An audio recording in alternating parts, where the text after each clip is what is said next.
থাকে। শুধু চাইলেই কি আর হয়? কিছু জিনিস কপালেও থাকতে হয়। জীবনে যদি সত্যি মন থেকে কাউকে ভালোবাসো, তাহলে তাকে হারিয়ে যেতে দিও না। কারণ চোখের জল হয়তো মুছতে পারবে, কিন্তু হৃদয়ের কান্নার জল কখনো মুছতে পারবে না। সত্যিকার অর্থে যে ভালোবাসে, সে হাজারটা ভুলের মাঝেও একটি কারণ খুঁজে বের করে, শুধুমাত্র সম্পর্কটাকে টিকিয়ে রাখার জন্য। মানুষ এমন একটা প্রাণী, যাকে বিশ্বাস বা অবিশ্বাস কোনোটাই করা যায় না। বিশ্বাস করলে করতে হয়, আর অবিশ্বাস করলে হারাতে হয়।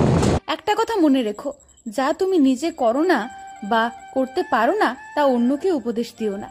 তুমি হয়তো কারো সৌন্দর্য দেখে তাকে ভালোবেসে ফেলতে পারো, কিন্তু একটা কথা মনে রেখো, প্রকৃতপক্ষে তুমি তার চরিত্র নিয়ে বেঁচে থাকবে, সৌন্দর্য নিয়ে নয়। মানুষ যখন একা থাকে, তখন সে নিজের চেয়েও তার প্রিয় মানুষের কথা বেশি চিন্তা করে। এটাই বাস্তব। অবহেলা পাওয়ার পরে মানুষ বুঝতে পারে গুরুত্ব দেওয়াটা